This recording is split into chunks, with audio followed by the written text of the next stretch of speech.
good people. You are watching and listening to Worthyish with Maria Bush. I am your host, Maria Bush.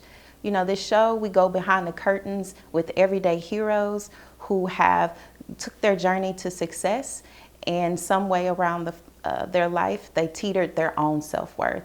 And so we're going to talk a lot about how they were able to break through that feeling of not feeling enough, their worthiness. And so stay tuned. We have special guests for each episode, so you won't be disappointed.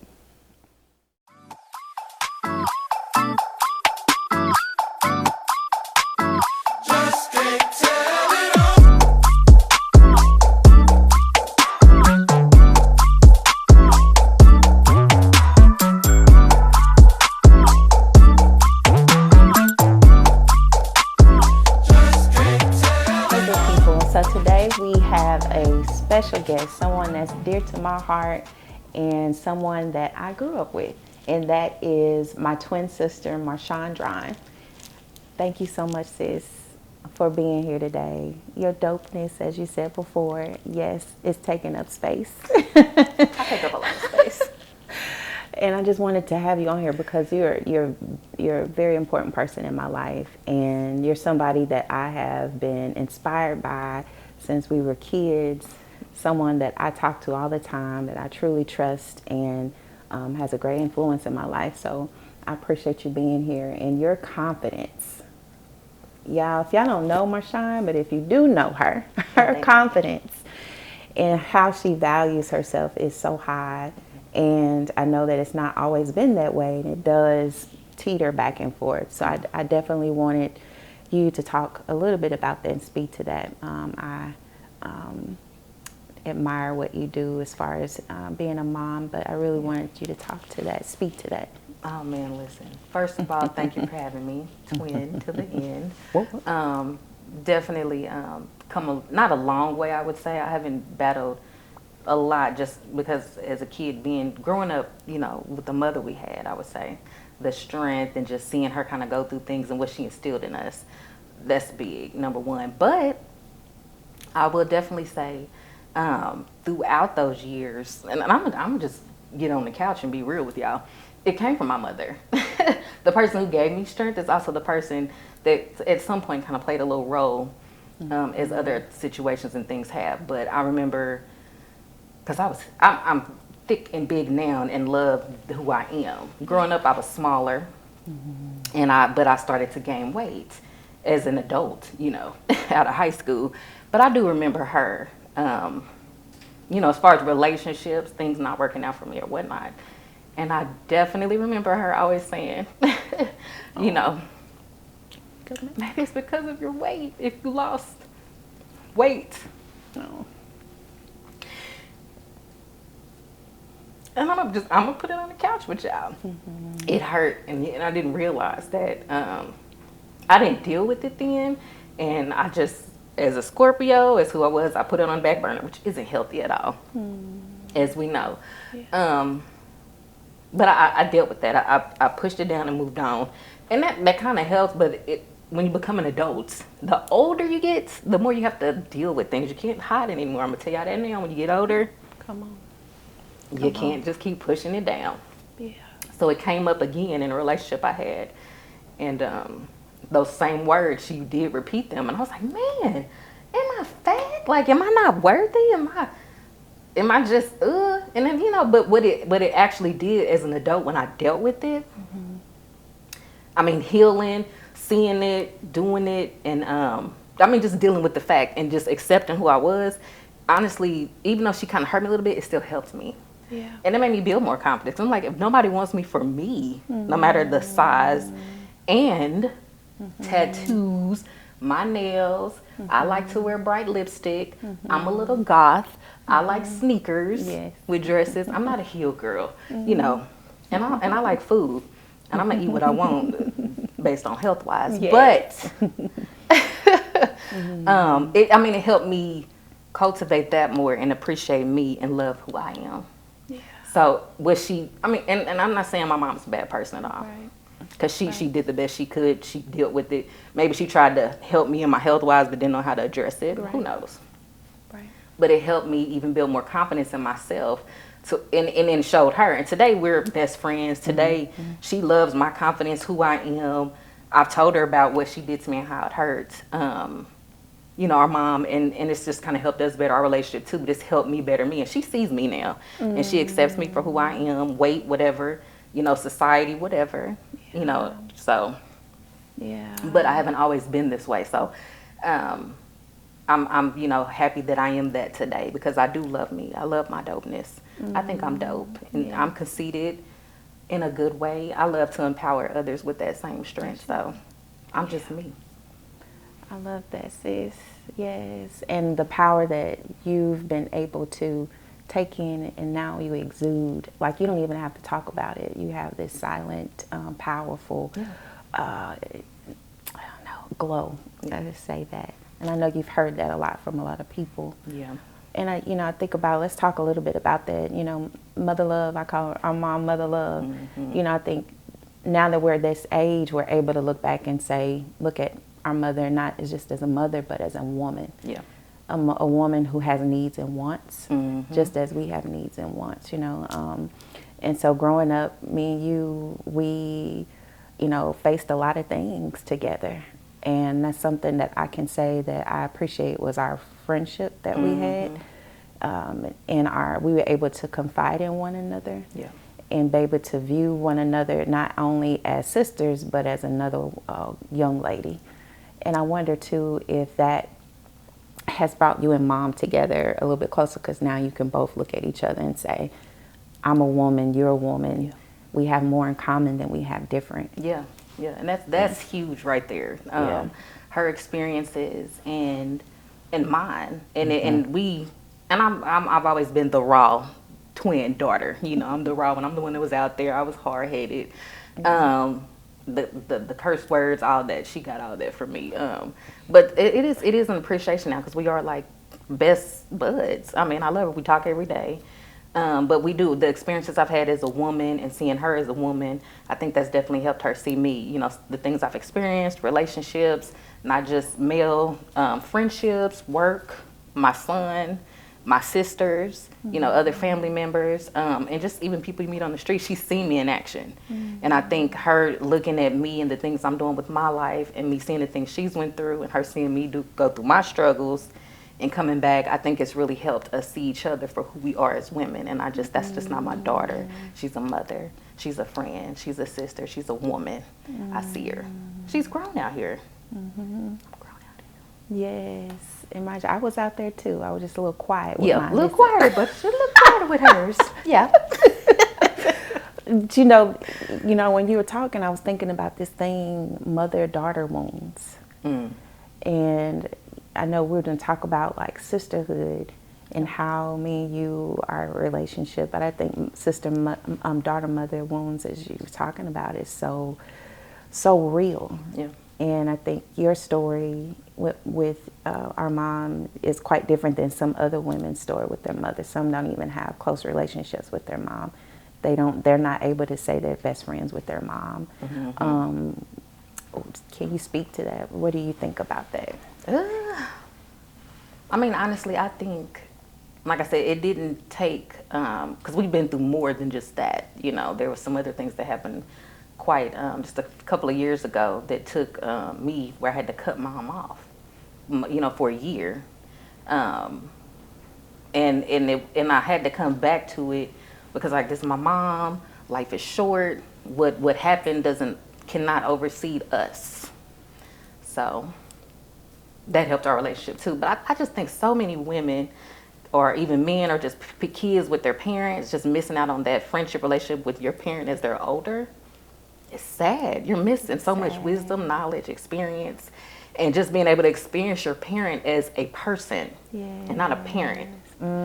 Totally different level, totally different layer, totally different dynamic. And it's a beautiful thing, and I love it. I love her.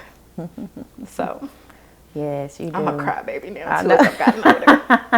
And I love it. I love our relationship, and I think so many people are missing out. I know things happen in life, and you got to do what's best for you. You got to heal. You got to take your journey. You know what's best for you. So sometimes you have to step away, but don't step too far away. Come back. Because at the end of the day, it's your parent. She's a person. It's your mother. It's your father. And you're missing out on so much as an adult to have that relationship with your older mom and dad. They need us as much as we need them. So I cherish it. I adore it. And it saddens me that there are so many that don't have that relationship. But I say just continue to heal and build on it. Yeah. And come back. Yeah. No, that's Come back. real. So. No, that's good. It is sad, but I think I understand some of it a little bit, you know. And I think I heard somebody say like a week or two ago how parents are not different parents to their kids. They are different parents to each child because of the needs for that child. Yeah. And so one parent, I could speak to that, having two children, that you're going to parent one differently than the other because they have different personalities. Yep. So I remember us growing up, and you were the one that had to get talked to A lot. Come into the school a lot. And all mom had to do was just look at me crazy. And I'm like, well, mom had to, do more things. So I think I think about that in y'all's dynamic and how it's beautiful now. And I just appreciate seeing it from me, like almost like she's my mother too. Yeah. But like an outsider looking in a child's relationship is beautiful because it's a testament how our relationships evolve. Yeah. If you allow it to, and how we can grow, just like our relationship. Like we used to like beef a little bit, you know what I'm saying? And we beef. People would probably never know it, but we beef. Yeah. Like I've never been in a physical fight. Yeah. But the physical, which was just with you. Listen. Yes. Do you remember that with the earring? No, I don't. That is so funny. I don't. We have to talk about that. But now it's like we are two peas in a pie, and I think about some even twins that are not as close. Man, yeah. And then I meet some women that have one of their twin has died, and they're like missing the heck out of their twin. And so it's like we call it a twinship. But our sisterhood has meant a lot for me. Us growing up, sharing classes together. Mom used to dress us up like each other. Oh, she thought she dressed us up like we were identical. She sure did, and we were not. Yes. But one thing I appreciate about Mom, when in regards to my self-identity, is that she was intentional about making sure we were in separate classrooms, that we had our separate friends. Like she allowed us to explore our interests, different interests. Yeah. Even to the point where she would, when we used to fight, she used to have us put us in this. Remember that we used to hold hands? Yeah. And it was just like we had to work that thing out. Were we in a t-shirt once? Yeah, we were in a t-shirt once. One t-shirt, we were both in it. Had to stay in it all day until we figured it out. And I remember we had to hold hands. Yeah. And but she instilled that fear. Yeah. Like we really didn't have to be holding hands all day, but we did. Yeah. Because she instilled that fear. You let go of them hands. And put my hands on y'all. Right. So we held hands all day until we figured that thing out. It's so funny. It was. Yeah. And I think I look back at that and I'm like, that even though she fostered our own self-identity, it was just like she made sure we had a connection. Yeah. And that we were respectful of one another. Yeah. But let's talk a little. I know I'm going all over the place, but I had to learn with you, Marshon, that I don't want to tear up, but I'm considered the oldest because 1 minute. A lot of people don't know my mother love didn't know she was having twins. Yeah. And so she didn't know she was having twins till she woke up from the C-section. And so thinking about that, if the doctor would have kept you in the womb, what I would not have had in my life, and so a lot of times I was very protective of you. And when we went away for college to Fisk, I was just like trying to be Marshon's second mom. Yeah. She had to tell me like, Maria, it's not. And I was like, I just want the best for you. Yeah. And I just like, no, I got to back up. Yeah. Marshon's her own person. You remember that? You remember? I know, and that's an amazing thing. I love to tell that story about us being twins because people automatically assume, oh, your mom knew. No, she didn't. I was hidden. Minute later, you know, they were in a closer up, boom, another stack. They wake up twins. But it's amazing. Our heartbeats were in sync. I was never shown. Maria protected me then. You had my back. In the womb, nobody knew. And it's still it still is the same today, and that's what I love. So yes, and you were kind of as older sister, but kind of being like another mom, probably had kind of having mom's back, didn't even know it, but just making sure I was protected, making sure you want the best for me, I'm making the right choices, but also being available to, you know, not judge me, accept me, and also check me. You know, Maria's not afraid to say, hey, that's messed up, or you need to check yourself, sis, that wasn't right. Do you really want to do that?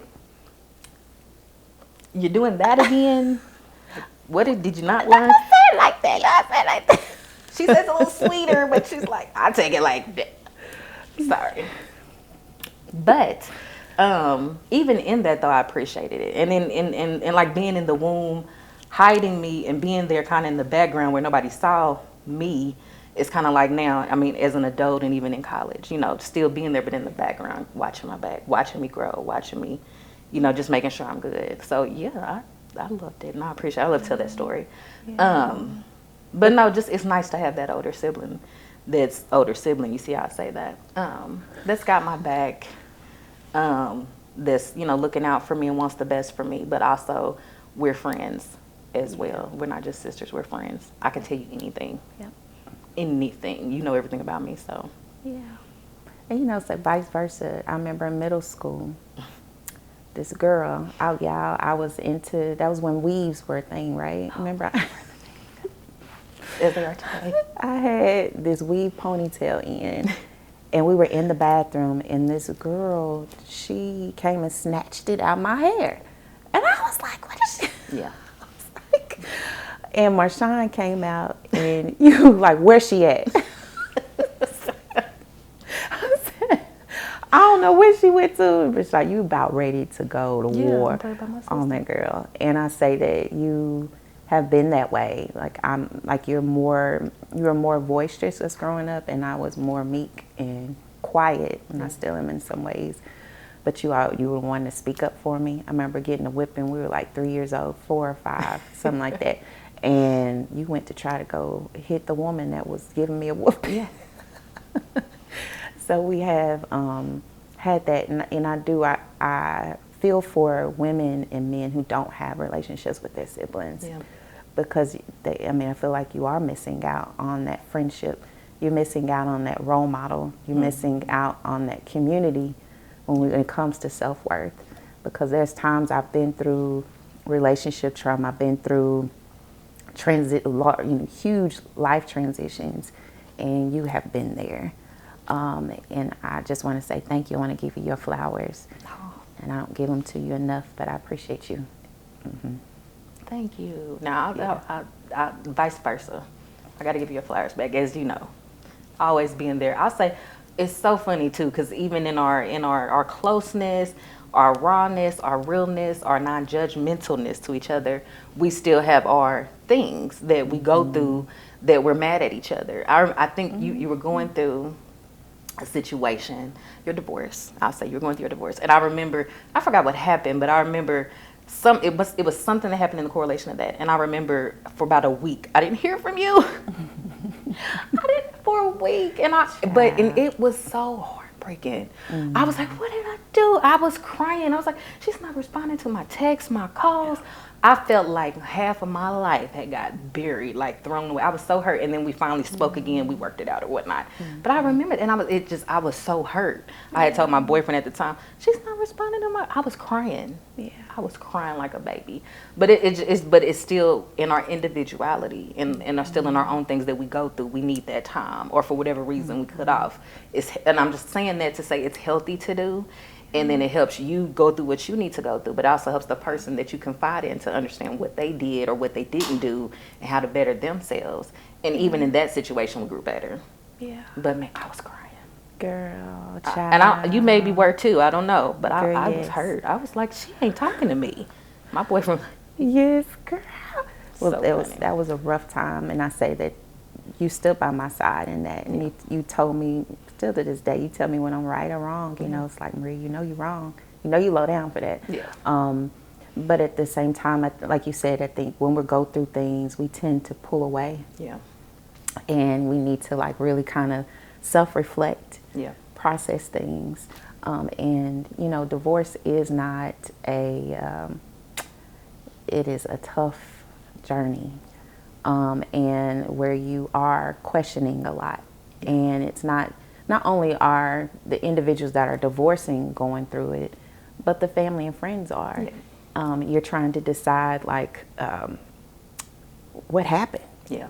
Because you thought this relationship was good, thought everybody was good, and then it's like they're not. So what's up with that? Yeah. And so it's not like, you know, unfortunately some people do choose sides, but I think we got to give grace to family and friends too, because they're trying to figure what the heck happened. They're trying to figure it out too. Yeah. And so, it was a tumultuous time, and but we were able to talk it out, like you said. Yes. And I'm gonna ride with my twin all day. Girl. I'm gonna correct you right and wrong, but I'm gonna ride and I'm gonna fight. Not just, you know, that anything, but I'm gonna fight for it, period. I mean, I remember in high school, and I got stories, y'all, but I'm not gonna bring them all up. I do remember we were in high school and we were in a class. I forget what class it was, but I remember the guy, I don't know what, he just kept messing with you. Was a dude. You know, somebody we had known all throughout high school. He just kept messing with you, and it pissed me off. And I remember getting in his face. Like, you better leave my sister alone. And I was in this dude's face. I put myself in the dude's position. But yeah, and he didn't mess with you like that anymore. I think he was just teasing you or something stupid. Do you remember that? I can't remember what class it was, but I remember getting in his face. I appreciate you. Listen, I don't even remember. Yeah, so that's how I feel about my sister. I know that's right. Come on. Come on. And I love that you know, we talk about real things together. We could talk about all things. We did our podcast together, and we talked about multiple different topics, but that's the nature of our relationship. Yeah. We can pick up the phone and talk about things. Tell me, what do you feel like when it comes to you being a sister and being a daughter? Like, how do you make sure you take care of yourself? Because you do pour out to so many people, Sean, including our mother, including family, including friends. You're now on your job, got this promotion, you're pouring out. So how do you take care of you? Listen, it's something I learned from you. Self-care is something big that I promote for other people that I've pulled out of you, that you've given me to pay attention to, honestly, and I need to tell you that. And I promote it to people, but it's just self-care, no matter what it looks like for me. If it's getting off work at 2:30 and taking a 30-minute nap, closing off. I don't mess with my phone. I don't go nowhere. If I'm just sitting in the house, literally staring at the wall, just quiet, peacetime, meditating. That's self-care for me. Going to get my nails done is self-care. Yes. A glass of wine or 2 or 3. Playing with my dog Ginger. Or going out to the bar and sitting and having a drink, taking myself to dinner, taking myself to the movies, going for a walk, sitting at the Nielsen Art Museum. Whatever it looks like for me, what I'm feeling like, that's what I'm going to do, something to take myself away from it all, to clear my mind, because I got a lot racing through it, and I deal with a lot. And I do pour into people. That's something that I'm going to be boisterous about. That's something that I'm going to brag about, because I like to see people win, especially women and girls. Love my brothers, but women and girls, I'm going to pour into them, men too. But I love pouring into people and seeing people win. So, and it kind of does take from you, though. Honestly, that's not a bad take, but you have to refuel it, and that's my way to refuel it. And then I take compliments people tell me now, and instead of thinking, oh, I'm not that, or, I do that, it's nothing, I'm taking it like, you know what, I do that, thank you. You're beautiful, thank you, I know that, but thank you for noticing that. That's good. Unapologetic. I'm raw and I love me, and I love pouring into people, so I take it back. I used to didn't take it back. Not saying it's a bad thing. Not saying that I didn't think that of myself. But I was just like, oh, that's just me. But it's like, that is just me. Yeah. I'm dope. That's what's up. And I like to give dopeness back. Yes. And so that's my self-care. That's what I do to refuel. And I know one thing that you do that I'm excited about as you give it to the world is your writing. Yeah. Y'all gonna see it. Like, she is so good with words and great with words, and it'll have you just sitting there pondering for like 20 minutes. Like, did she just say it like that? Is that what? Okay. Yeah. Tell them a little bit about that, because you're working on some projects. I am. I'm working on, I started a blog on WordPress. I did it during the pandemic, which I wish I had done it sooner. I did take a break from it. Things busy and happening, but I'm going to start that back up. It's something I'm looking to do this fall, actually. And just, get on it more and just blog more about things that I've been through, everyday stuff that people deal with, things I went through, like blending families, with relationships, parenting, and even some of the simplest things I'm going through on my job or with my own child or even my dog Ginger. People relate, and I want to reach. I don't really have a target audience. I just want to reach people. So I love to blog. I do write poetry, so that is something. I've got a poetry compiled, a book started. I just need to finish it, y'all. It's a cover that I'm procrastinating on. Don't get it twisted.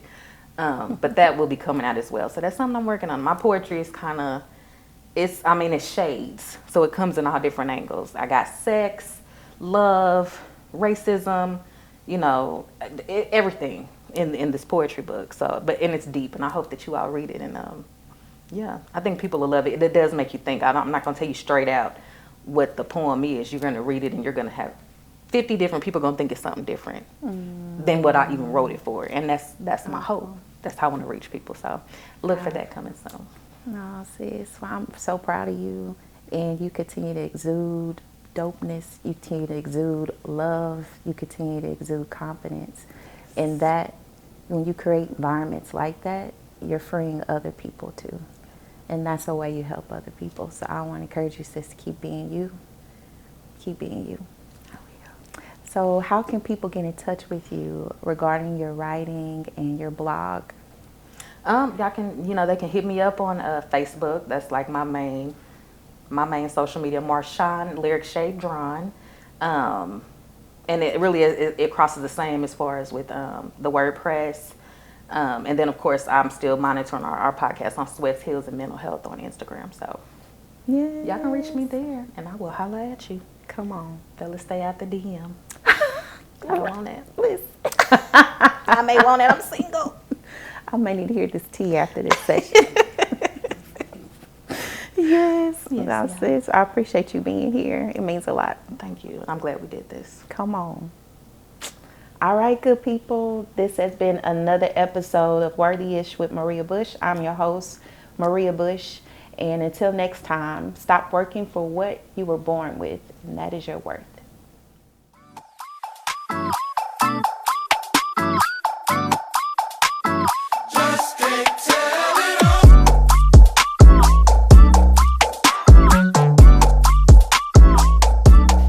Hey, good people. So you've heard it, you've seen it. All the guests that was on the show, I truly appreciate you. Wow. I am literally full from talking to these guests, and I hope you are too. One thing I can say, and one word that comes to mind when I think about this season, is don't give up on yourself. Every guest that was on the show talked about their trials and tribulations, their ups and downs, but guess what? They didn't give up on them. And I hope that encouraged, I hope that inspired, and I hope that empowered you to keep on keeping on, because you know what? Trouble don't last always. And there truly is joy in the morning. It may be 2-3 mornings that before it come, but it's going to come. So I hope you catch me season 2. We're going to have some amazing guests, so stay tuned. But in the process, keep loving on yourself, keep loving others, and stop fighting, and stop trying to prove, and stop trying to earn what you were born with, and that is worth. Take care, good people.